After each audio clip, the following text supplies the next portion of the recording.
Welcome to the dungeon, where the adventure never ends, the monsters never sleep, and every shadow hides something that wants you dead, or worse. This is the place where the weak break, and legends are forged in sweat and blood. Today I'm ranking 13 dungeon crawling anime from best to worst one. And just to be clear, this is my personal ranking, so please don't burn my house down in the comments if your favorite isn't number 1. We can still be friends, probably.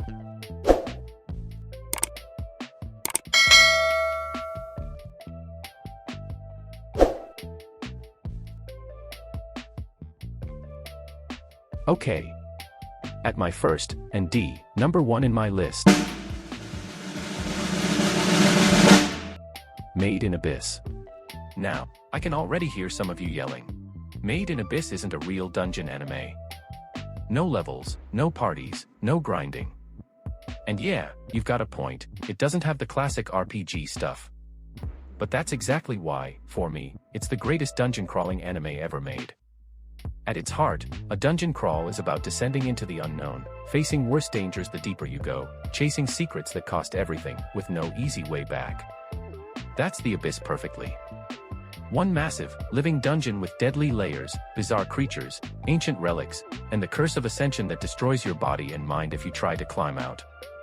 It starts cute and wondrous, Rico and Reg exploring with hope and curiosity, then turns brutally dark. The beauty lures you in, the horror breaks you. Characters like Nanachi and Bondrud are unforgettable, forcing you to question sacrifice and obsession. Most dungeon anime give you power fantasies.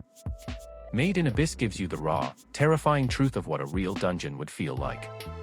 It's beautiful, devastating, and unforgettable. So yeah, controversial pick.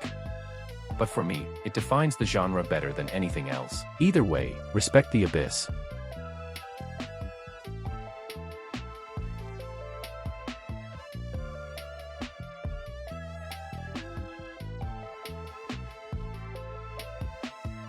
Now, coming in at number 2, and I know this one's gonna get some side-eye too. Brother! What's with her? Did she get hit with a confusion spell?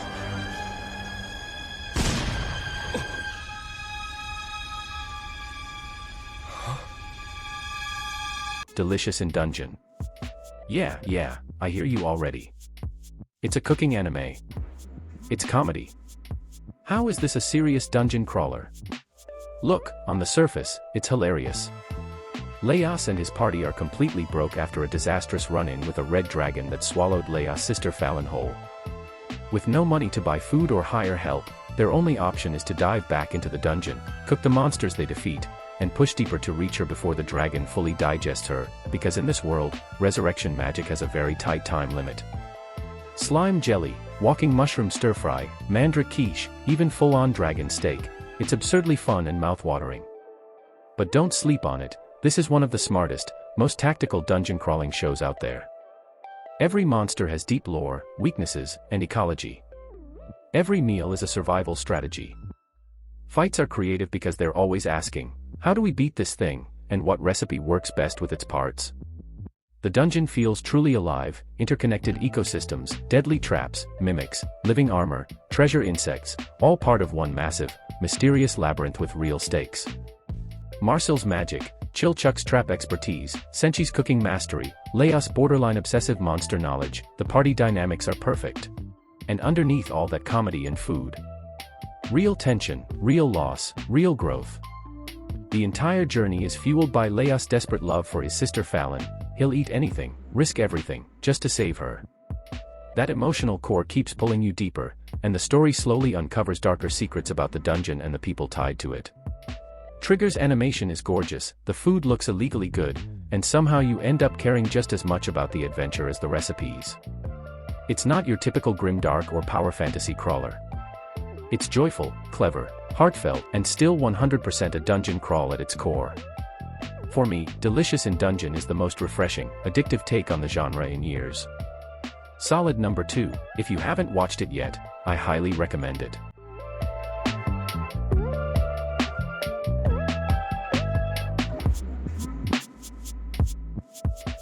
Number 3, the anime that pretty much invented the modern dungeon crawling formula. Is it wrong to try to pick up girls in a dungeon, or DanMachi?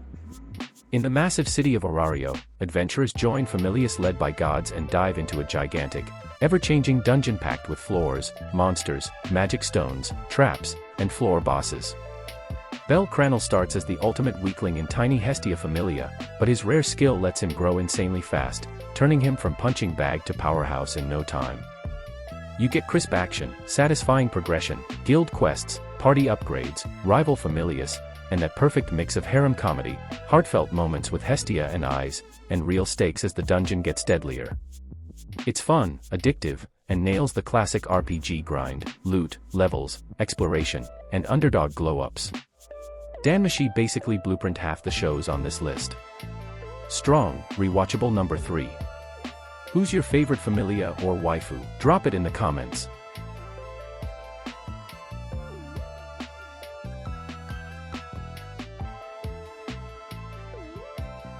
In a classic fantasy world full of epic quests and high-rank adventurers ignoring the small threats, one silver-ranked, trauma-driven badass in full armor makes it his life's mission to wipe out goblins.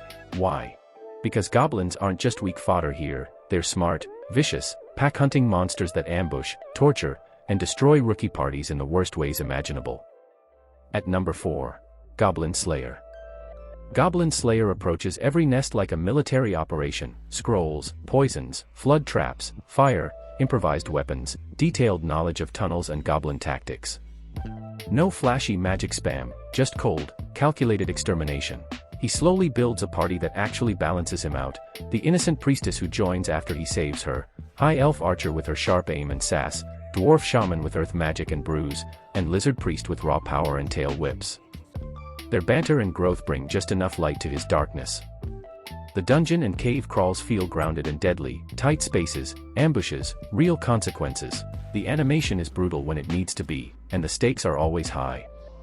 It's dark, controversial, and doesn't hold your hand, but if you want a dungeon crawler that treats low-level threats seriously and shows the grim side of adventuring, nothing hits harder. Solid, intense number 4.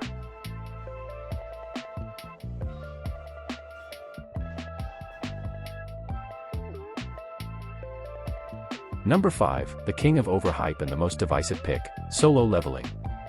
Sung Jin-woo starts as the weakest E-rank hunter, mocked by everyone, barely surviving gates.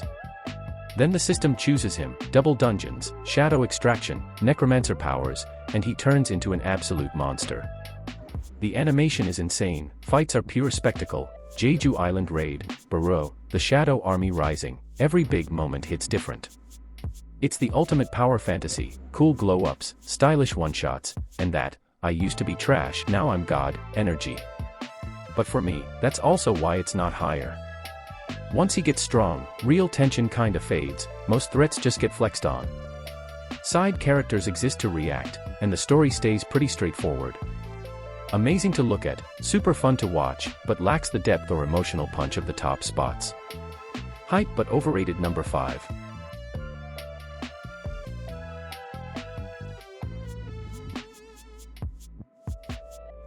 The wildest dungeon anime on the list, number 6, So I'm a Spider, So What? A classroom gets reincarnated into a fantasy world, but while everyone else becomes heroes or nobles, one girl wakes up as the weakest monster, a tiny spider in the deadliest dungeon around. No human body, no OP skills at first, just venom, webs, and pure survival instinct in a massive, monster-filled labyrinth packed with evolving threats, traps, and bosses. She grinds skills the hard way, eats everything, yes, even the gross stuff, levels up creatively, and slowly builds appraisal, poison mastery, and parallel minds to stay alive. The dungeon feels huge and unforgiving: constant danger, evolution branches, and a food chain where she starts at the absolute bottom. Animation is hit or miss early on, but the progression is satisfying, the humor is chaotic, and watching her go from prey to predator is satisfying as hell. It's messy, unique, and doesn't play by normal Isekai rules. Fun, scrappy number 6.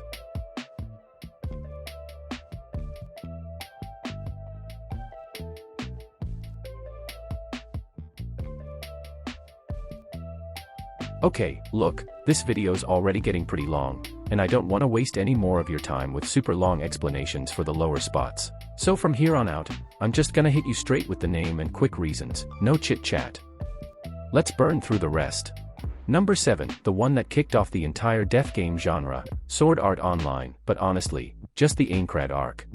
Later arcs go in totally different directions, but Aincrad, that's the real dungeon heart everyone still talks about, the OG death game tower. 100 floors, permanent death, massive boss raids. Pure nostalgia. Number 8, the Dungeon of Black Company. Lazy Neat finally gets rich on Earth, then Isekai into debt and corporate slavery. Forced to grind a deadly dungeon for magic crystals, trash pay, brutal quotas, monster ambushes, schemes his way up with a ragtag crew, sabotaging the system. Hilarious, savage capitalism roast, underrated. Number 8. Number 9, even given the worthless Appraiser class, I'm actually the strongest.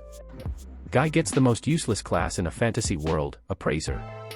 Turns out it's secretly broken, he uncovers hidden stats, copies skills, and becomes untouchable.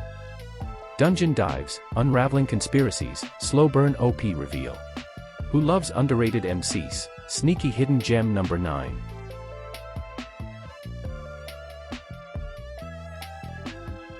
Number 10, Arifureta, from Commonplace to World's Strongest.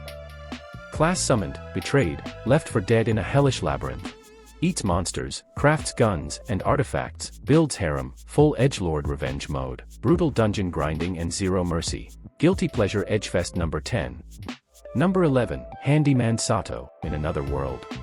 Regular Handyman Isekai, joins a party with zero combat skills.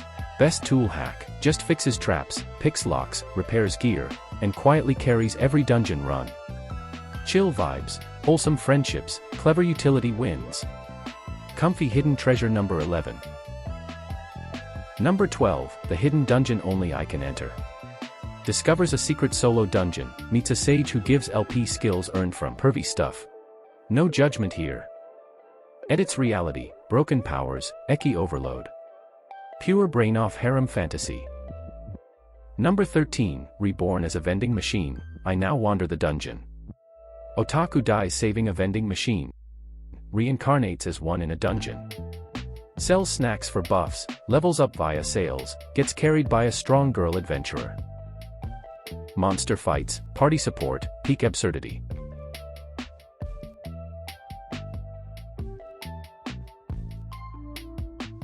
Alright, that's my full 13 dungeon crawling anime ranking, from the soul-crushing depths of the abyss at number 1, all the way down to the vending machine madness at 13. I know, a lot of you are gonna disagree. Some of you are already typing, solo leveling deserves top 3, or, why is DanMachi only number 3? And that's exactly what I want. Drop your own ranking in the comments. Tell me what I got dead wrong, what I missed, what your number 1 is. I read every single one, and the best ones might get pinned. If you enjoyed the video, or even if you hated it, smash that like button, it helps a ton. Subscribe and hit the bell if you want more anime rankings, hot takes, or whatever chaos I cook up next.